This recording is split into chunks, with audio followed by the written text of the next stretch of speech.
Rabbi Lapin, welcome to the Tribesmen Podcast. Thank you very much indeed, Yigal. I've been looking forward to this for a while. We first met, about 7 years ago or something? Correct, I think it yes. was at a Dave Ramsey event, right? Correct, at Entree Leadership. Yeah. I'm a leadership, coach, and I went to go check it out. And Dave Ramsey says, ladies and gentlemen, I want to introduce you to my rabbi. Everybody needs a rabbi, Rabbi Daniel Lapin. And you came out, and first of all, the conference was incredible because there was, 2,000 people there. Dave Ramsey does an incredible job.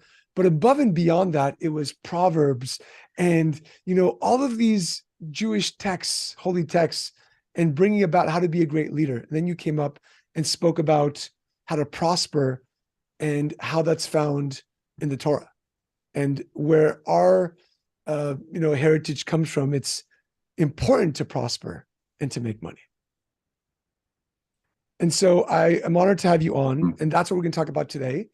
And the first thing I want to start with is I grew up in a family of entrepreneurs making money, making great money. And a lot of the men were not there. They were working 14, 15 hours a day. They were absent. God bless them. They were incredible men. But I grew up with this idea that having a lot of money meant being absent. And so I'd like to start with touching on that and then go into the spirituality behind making and being successful. Sure. You want me to address that? Yes, please. Yeah. Okay. So everyone, I hope, has heard of the 5 books of Moses. Now, that being said, I would say that probably a very significant proportion of American men are not sure whether Leviticus is a biblical book or an aftershave lotion for men. But that there are 5 books everybody knows. And there are reasons for that. 5 is the only prime number, or it's the largest prime number which has no which can only be divided just by itself. In other words, 3 and then 5, but then after that it goes to 7. 5 is an unusual number, and it's not an accident that we have 5 fingers on each hand, and because of the concept of what 5 stands for, and it happens to be linked in one of the songs that are sung towards the end of the famous Passover Seder every year, is who knows 1, who knows 2, and 5, the number 5 is linked with the 5 books of Moses. And for that reason, we are led to understand from ancient Jewish wisdom that there, excuse me, there are 5 parallel zones in our lives that need our attention. And here's the hard part. They need our attention simultaneously, not serially. You cannot work on zone 1 while you're 17 to 23, and then work on zone 2 while you're 23 to 30. It doesn't work that way. Full success only comes from making material growth and progress in all 5 simultaneously. What are the 5? And in no particular order. I think it's really important to understand. That's why I lay them out on the circumference of a circle, 72 degrees apart from each other. 72 times 5 is 360, which is the number of degrees in a circle. And that way, it doesn't matter where you start. The 5 are family, fitness, your body, your physical fitness, family, fitness, friendships, faith, and finance.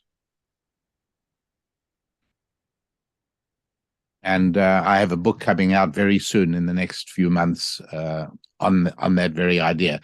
It's called The Holistic You.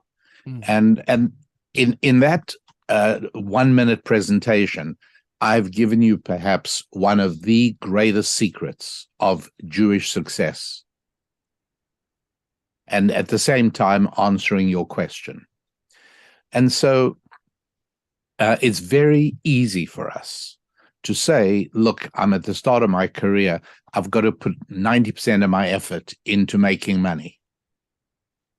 And the answer is this is a really, really bad mistake, because your full life success not only requires a combined and integrated application in all these 5 areas, but other than in a few isolated black swan type situations, your ability to make money is enhanced by your social life, your friendships, by your faith, even very much involved in that. What I mean by faith is not only things having to do with God and religion, but also all things that fall into the spiritual zone. And so every time a man buys an article of clothing that has a label on it, and he buys it for reasons that go beyond keeping him warm and decent, he's using spiritual principles.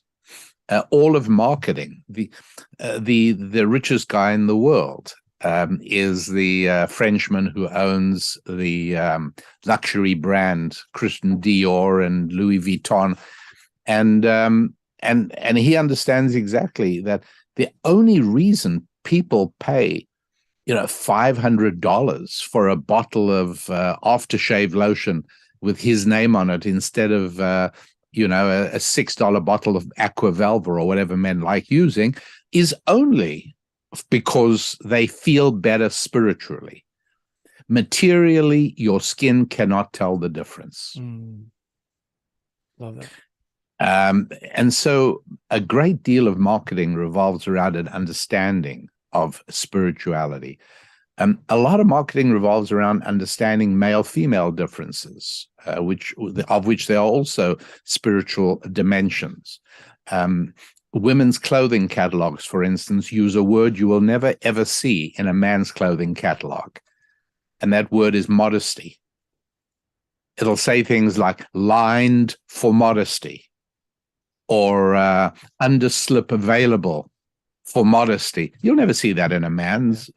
Okay, and that's again a spiritual issue. In other words, men and women, we are now being told, are not only exactly the same, but they're even interchangeable, and what's more, changeable. That is a lie. It's not true. And now I'm sure we don't want to get into politics because almost everything is political, but it's impossible to really thrive financially if one is able to live by lies. Live not by lies, said Alexander Solzhenitsyn, the Russian dissident who immigrated to America in 1979. And he said, live not by lies. And that's really very much a part of developing integrity. Integrity is also a faith factor and very much a function in making money, because the truth is that you only make money when you interact financially and economically with another human being. There is no other way to make money. You cannot plug your computer in to make money for you while you go to the beach. It doesn't work that way. There has to be somebody else with whom you have a relationship. And we all choose to have relationships with people we know, whom we like, and whom we trust. And so being able to beam out a subtle and intangible sense of integrity is very much a part of it. And that's part of the faith factor. So all of these things, developing faith, very important. Now, especially during the tech revolution of the last 30, 40 years, other than that, generally speaking, the most financially successful people in the world have all been men who are stably married. And I'll tell you something else that people do not want to hear. It's another whole conversation, but it's part of this, which is that 70% of the top 1% in America have stay-at-home wives. Oh, wow. And, my wife was a financial executive when we met. And I asked her as a favor, I said, I ask you to give me the honor of being able to support you. I don't want to share you with your boss. I want you all to myself. I love that perspective. And it changed a lot of things for us, and it does for people, men I advise on this topic. It's very hard when you're used to two incomes to be able to say to your wife, you know what, it's more important to me that my children have their mother around than that you bring in the money you bring in. We'll make do. And the overwhelming majority of women are profoundly grateful to hear that from their husbands. So for a young man to hear, he's 28 years old, he's 29 years old, he's 30 years old, and he's working hard on trying to build up his career. And then he hears Rabbi Daniel Lapin saying, you need to find a wife. What are you talking about? I mean, all he's doing is dating for sensation and fun.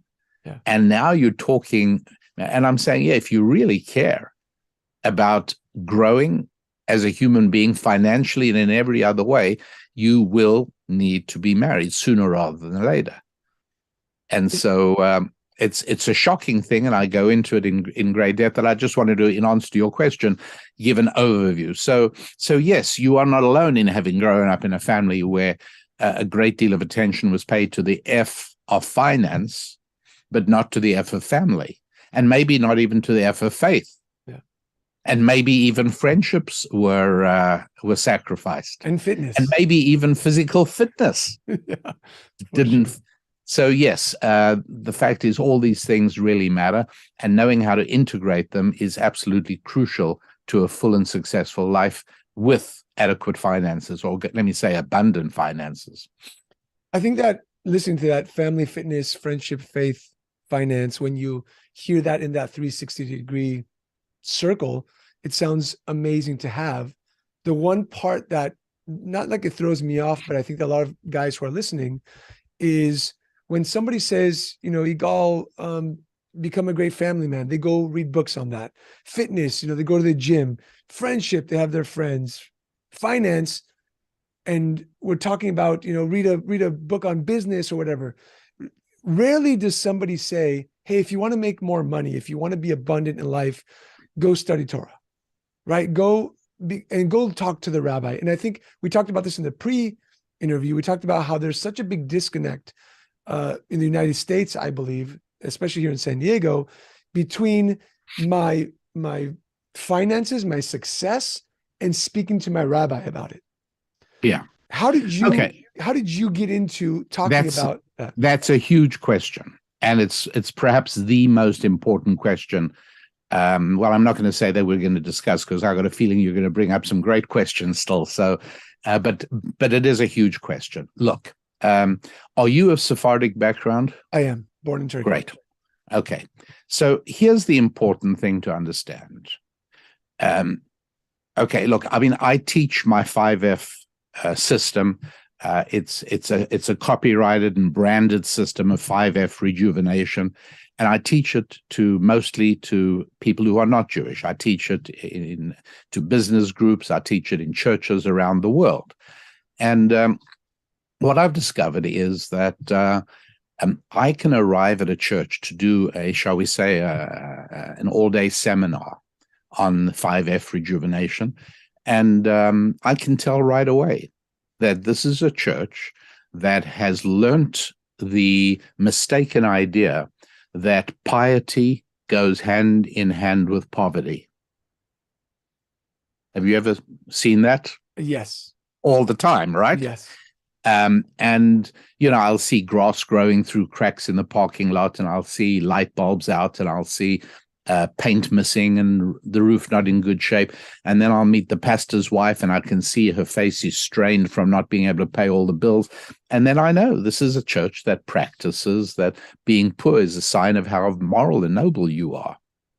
And I love, it's very hard. I'm sweating. At the end of the day, I'm done. I'm through. And but it's very exciting, because sometimes they bring me back a year later, and it's a different world because of applying these principles. And right up front is the necessity of escaping that destructive spiritual schematic that making money will be a sign that you are a greedy, ignoble, unworthy human being.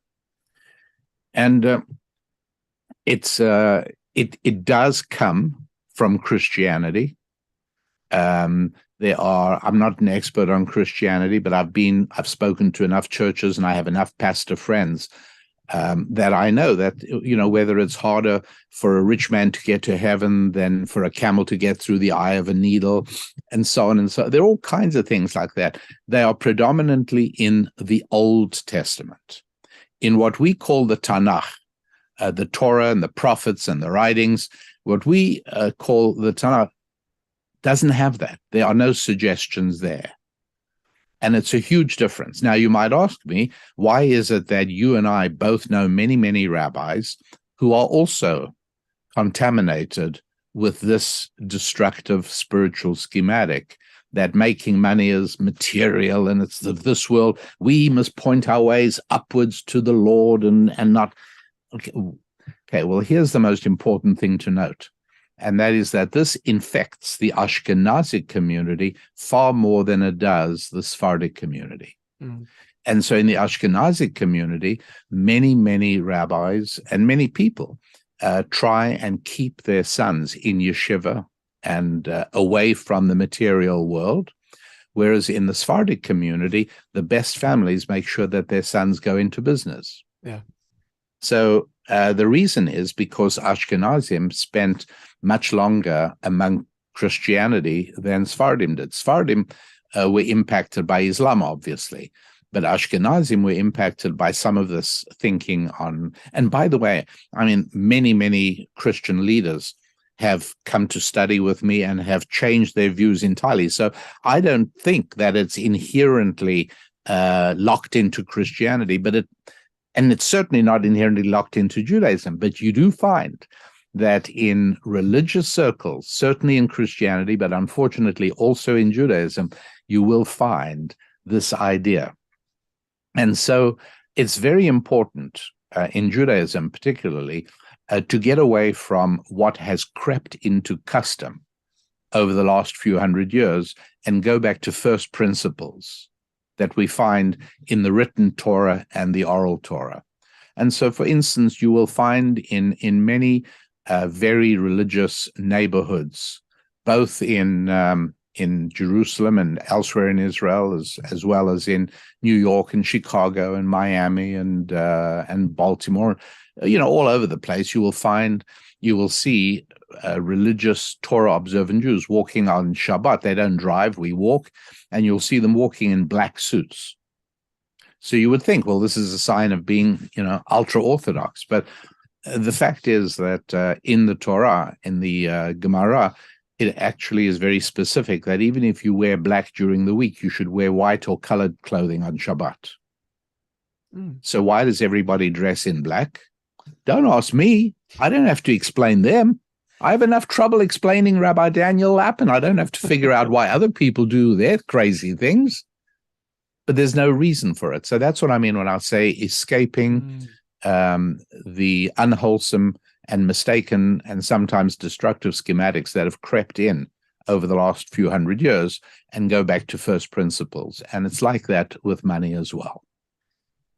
There's also a lot of, in some communities, there's judgment of money, right? So there's a businessman, businesswoman, they're very rich, and it's not seen as this spiritual success that you're talking about. It's seen as all like him. He's driving a Bentley and he lives in Rancho Santa Fe here in San Diego, and he has a plane. There's a lot of judgment and arrows thrown at making money, at being wealthy. If we see it in our Judaism as it being kind of what God wants us to do, right? God wants us to be successful. Then how is it that we see, and is it part of that, the schematic that you're talking about, that it's been kind of brought down generation by generation to us, where somebody who has money is evil and that money is evil, and so they must be evil? Yeah, it's a good question. And first of all, yes, a destructive spiritual schematic has spread. It's a worse virus than COVID, much more dangerous, ultimately. And I will tell you this, that when those same religious people are looking for a contribution to support a synagogue or a yeshiva, they'll be a lot less happy with your money than they used to be before that. Somehow or another, at that point, it's not that bad. Yeah, very true. Very, very But true. But the problem, Igal, is that this is true for Jews, and I dare say it's true for Christians as well, and maybe for Muslims too. I don't know. But that is that, unfortunately, a large part of our system of values, which should be sculpted entirely by the Torah system, are in fact sculpted by modern, popular, social, democratic values in the culture. And one of the most shocking and destructive things that has overtaken American culture, this is true for other parts of the Western world too, but in America particularly, one of the most shocking things that has literally invaded the soul of our society is the idea that money is like guns. They should be in the hands of only the responsible authorities, like government. People should not be seen or see themselves as independent. And I'll tell you very, very honestly, if uninvited late-night visitors gain entrance to the Lapin household, we will not reach for a phone to dial 911, because that's a waste of time. But we will deal with the problem by bringing on Mr. Smith and Mr. Wesson, good friends of ours. That's how we deal with problems. Love it. As simple as that. Because we are independent. We don't turn to other people to protect our lives, because we know in the final analysis, you can only count on yourself. Yeah. And in exactly the same way, Yigal, we pray to never be dependent on other people for our money. That's a big curse, because ish eved loveh leish malveh, says the book of Proverbs, a slave is the borrower to a lender. Mm. And it's a tragic thing that not only is it a lender, but it's a giver. To be a charity recipient corrodes the soul. You would have thought that America's millions of welfare recipients who get upwards of several $1,000s a month, literally out of the pockets of their friends and neighbors. When you and I pay taxes, we are actually making it possible for large numbers of people to live in multi-generational dependent dysfunction. Mm. So you would have thought that welfare recipients would be the most grateful, friendly, compassionate, lovely human beings imaginable. They should be filled with gratitude. They're not. They're filled with resentment, envy, and anger. Yeah. And that's what being a charity recipient does to you. Wow. And so, unfortunately, the culture has beamed into the hearts and minds, not only of all citizens, but even to citizens. You and I are speaking about the Jewish community, and I'm sorry to say, but large numbers of our own people, and I see evidence of this every day, large numbers of our own people are more impacted by the values of the popular culture than they are by the values of Judaism and the Torah. And nowhere do you see this more powerfully than in our attitudes towards sex and in our attitudes towards money. Wow. And the way that works, I mean, I can tell you if you want to know. Yeah, for sure. Well, the way that works is that one of the great secrets of the Torah and of the secrets of making money, and why faith and finance are so closely interlinked. And yes, I know today in San Diego and in every city around the world, there are young men who are perhaps not yet 30 years old who've made millions of dollars in technology, in Bitcoin, and they're not married, they have no family, they have no faith awareness. That's true. But a number of years ago, I had the great pleasure of lunching with an actor called George Burns at Hillside Country Club in Los Angeles. And George Burns, during the time we were together, which wasn't very long, he smoked 3 cigars. And I said at one point, Mr. Burns, just as a matter of interest, I mean, I love a good cigar myself. How many do you smoke a day? He said, 6 or 7. Wow. And I said, well, that's obviously the secret to long life, because George Burns was 100 years old at the time of our lunch. Wow. Unfortunately, he died a few months later, which had nothing to do with me. But you would be making a big mistake to run your health program on George Burns as your advisor. Yes, there are going to be exceptions, like a guy who smokes 6 cigars a day or 7 cigars a day and lives to be 100 years old. There are exceptions. But for most of us, it's a bad idea. Yeah. Yes, there are exceptions. There are going to be people who have done very, very well without faith, without family, without friends, without anything other than Facebook friends. And but don't plan your life on that. It'd be a big mistake. It's not the way the world works. And so one of the key understandings of the faith aspect is that money is spiritual, not physical. Now, Yigal, when I say spiritual, you immediately think of synagogue, but that's not what I mean. I mean, when I wear my hat as an engineer, I worked as an engineer for a number of years, an electrical engineer. I listened to some of your YouTube videos before.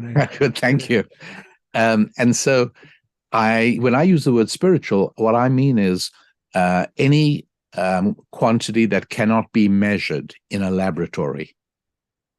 And so people's height, weight, gender, skin color, how much hair they got on their head, all of these things are easily measurable. These are all physical characteristics. And interestingly enough, when you or I hire somebody to join our company, those are the last things we have any interest in, unless we run swimsuit manufacturing concerns and we're looking for models. But other than that, if we're in business, no, we don't care. What do we care about? All the things that are spiritual factors, the things that are really important and that there is no way to measure. Yeah, you can do the Briggs-Riley test. Doesn't tell you anything about a person's integrity, but that's what you really want to know. I want to know if somebody's optimistic. I want to know if they're resilient. I want to know if they can get knocked down 4 times, 5 times a day by speaking to prospects and making no sales, and yet get up and try the 5th or 6th time. Those are the things that I really need to know.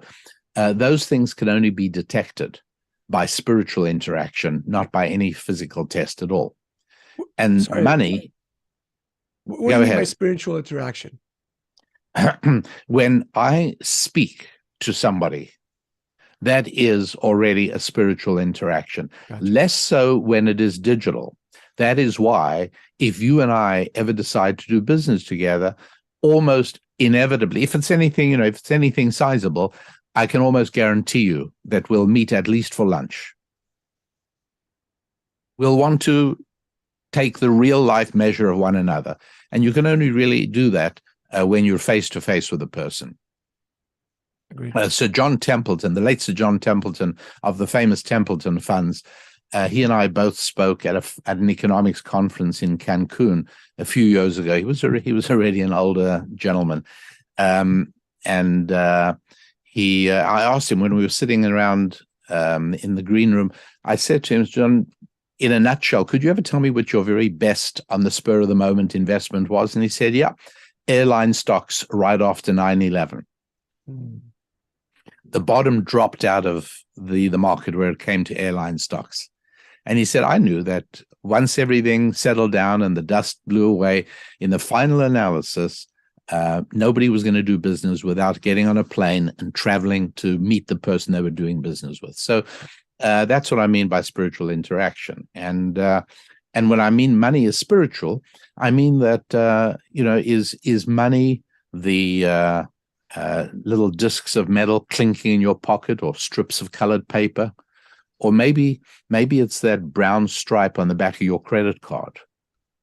All right, so is money really the orientation of iron oxide molecules? Is that what money is? Or maybe money is if I write a check.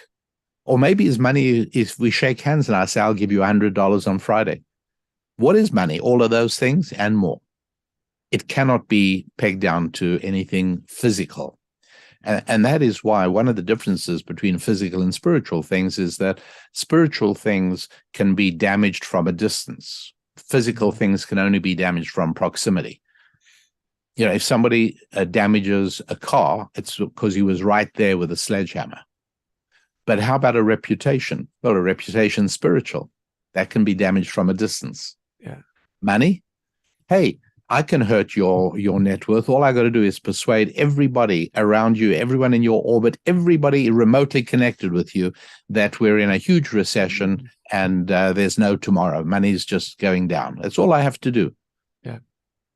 And I've hurt your money. So that's what I mean when I say money is spiritual. Now, in answer to the question of why people have been seduced to this idea that having money is a mark of malfeasance, that you must be a bad person, it's very simple. Because if I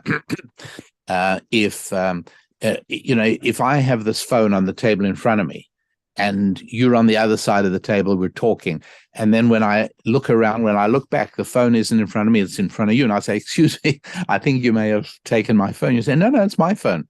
Well, I say, come on. I mean, that's, and you walk away with my phone. Now you've gained and I've lost. That's how physical things work. Mm. Now, when it comes to money, it isn't like that, because money is spiritual. And so if I give you money, it's only because I know that you're giving me something I value more than money. Maybe you're giving me a pair of nice jeans, or maybe you're giving me a piece of real estate, or whatever it is. But I value whatever it is you're doing for me more than the money I'm giving you. And so that brings money into existence.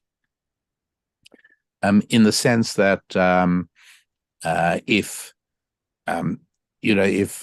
I walk into a shoe store because I want a pair of sneakers with lights in the heels that flash when I walk, I walk in, the guy goes on his knees, which is one of the reasons we speak of worship service and customer service, the same language.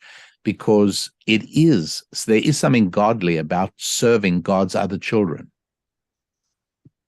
And so the beautiful thing here is that I give him $20, shall we say, and I walk out with a pair of sneakers that he put on my feet for me, and I'm as happy as could be. How much are those sneakers worth to me? Well, we won't use gap accounting, because that's something that was created by the SEC to standardize bookkeeping for investment purposes. But let's use genuine financial statements here. We want to know what it's worth to me. It's very simple. Tap me on the shoulder and say, I like your sneakers. I say, thank you, me too.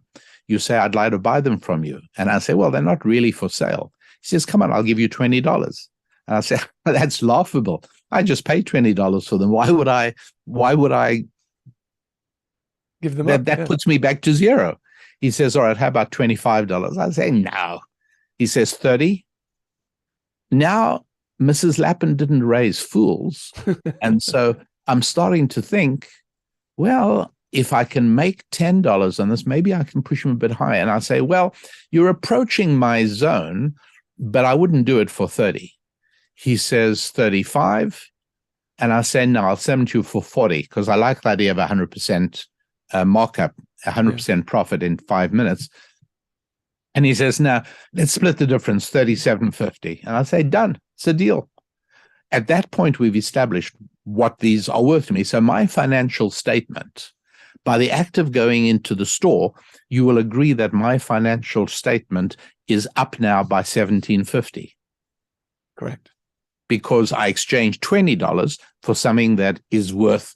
Now, I agree, gap accounting, I couldn't sell it generally in the market, but that's not the point. Yeah. The point is, am I better off now after the exchange or before the exchange? The answer is obviously after the exchange.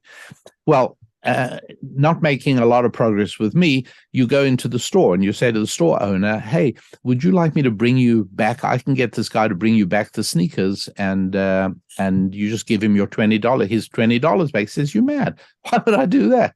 To me, those sneakers have an asset value on my books of $10 because that's what I pay the wholesaler.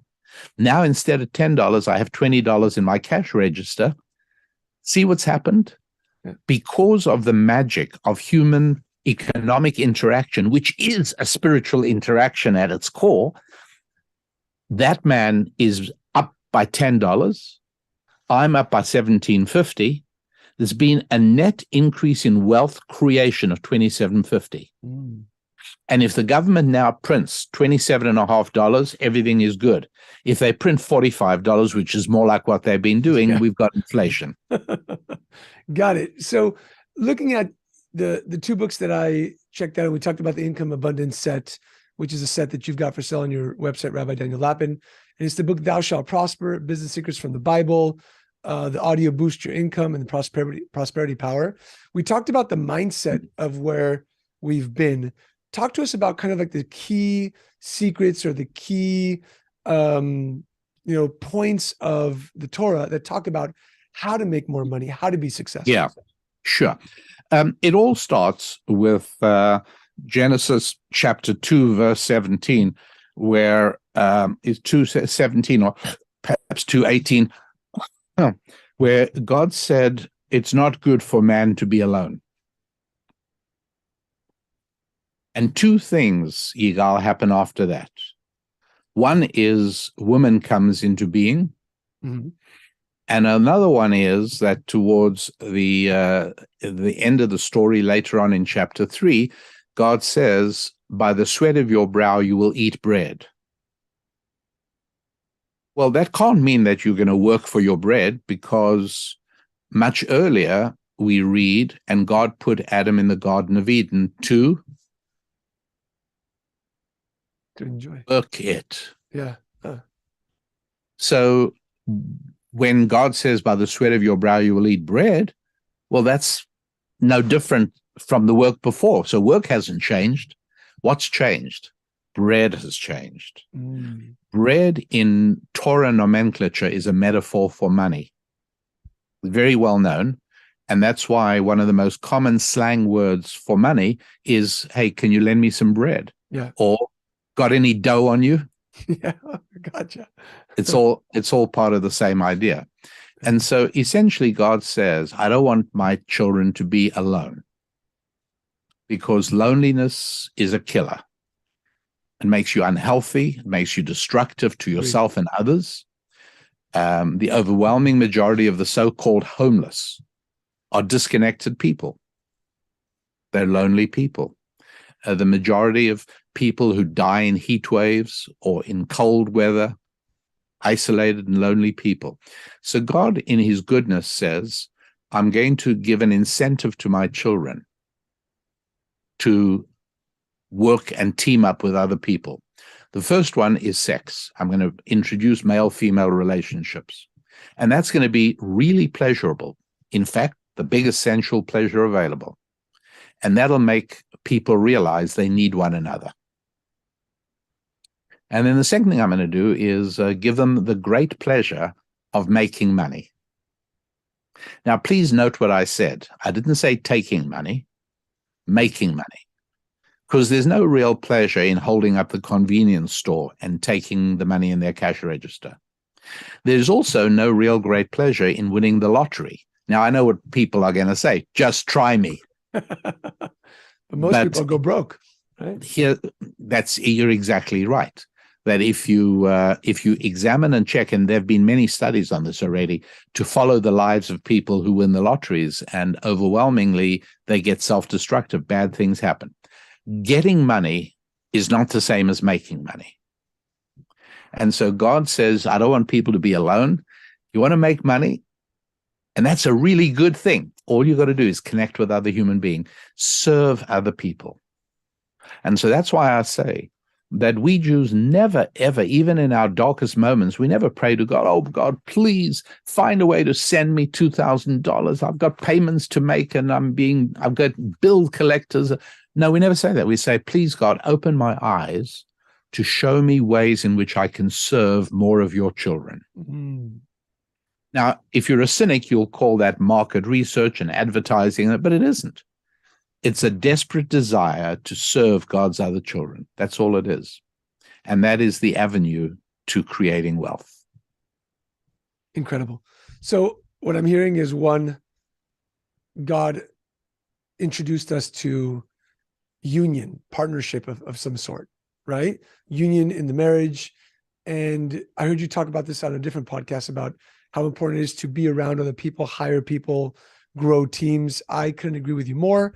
I owned a chain of pawn shops with my brother where there was hundreds of people coming in. We had 68 employees, sold it, came to a single office, and I was depressed.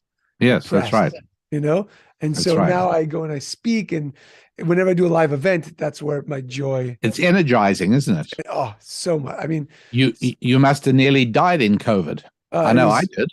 I was going like live, twice a day, trying to connect with people over Zoom, but it was very, very tough for me. Very, very tough. It's not the same. See, it's the same thing. Face-to-face connection, very important. 100%. What else? Where else? I mean, a lot of the guys who are listening, they're going to go and grab a Tanakh or the Torah. They're going to open it up and they're going to want more of the secrets. So like, where do we make money? So what is frankly, it's not quite so simple. And the reason is, let us say that you've got a feeling that as the insanity of the environmental fanaticism begins to fade away, that as is happening already in Germany and France, realization that, what, fossil fuels, they're still around, number one. Number two, we'd better get back to nuclear power. And so you decide, well, I better find out something about nuclear power. And what you do is you start off getting hold of Max Planck's book on thermodynamics. And even though you're reading an English translation, not the original German, you're going to find you can't even understand a quarter of page one. And then you're going to have to come to a physics teacher. Physics teacher is going to tell you, look, we have to start at the beginning. We have to start about the structure of atoms. We have to learn the periodic table. We have to learn about energy levels and orbital levels of electrons. And then little by little, we'll be able to get to the point of understanding the power that holds the nucleus of an atom together and how splitting it can unleash unlimited amounts of energy. And then you'll be able to make a good investment decision as to whether you should buy into Rolls-Royce, who is now starting to market a line of miniature nuclear power stations. Just an idea. And so it's exactly the same, Yigal. The Torah is even more complex than Max Planck's book on thermodynamics. And I didn't spend 10 years in yeshiva for nothing. The idea that Tom Smith can pick up the book and extract its inner meaning without even knowing Hebrew, I don't want to be rude, but it's hilarious. Yeah. And so that's my role. I'm the nuclear energy teacher. What I've done is all the hard work, delving into 2,600 pages of the Talmud, all the books in the back, and covering all of Tanakh, not in English translation, in Hebrew, and extracting all the secrets and the hidden inner meanings. And I've laid that all out. And on my website, for instance, at RabbiDanielLapin.com, I offer a 10-hour program called the Income Abundance Collection. I have the Financial Prosperity Collection. And all the hard work is already done there. Love it. So spiritual secrets on optimism. It's very, very difficult to succeed in building a business if you cannot control your optimism impulse. many people have an intuitive tendency towards the pessimism and the opposite. Well, there's a way to control that. There's a spiritual tool for controlling it. Wow. You won't see it if you read the Chumash in English, but I'll teach it to you, and I'll even show you where it's written and what it means. Incredible. And so building lasting relationships, male-female relationships. I mean, why is it that God created men to be taller than women?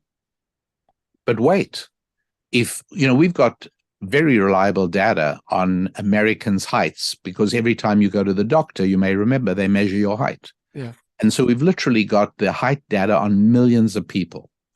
And so it's very easy to do a computer program that will randomly, if you like, marry together, shall we say, 100,000 men and 100,000 women.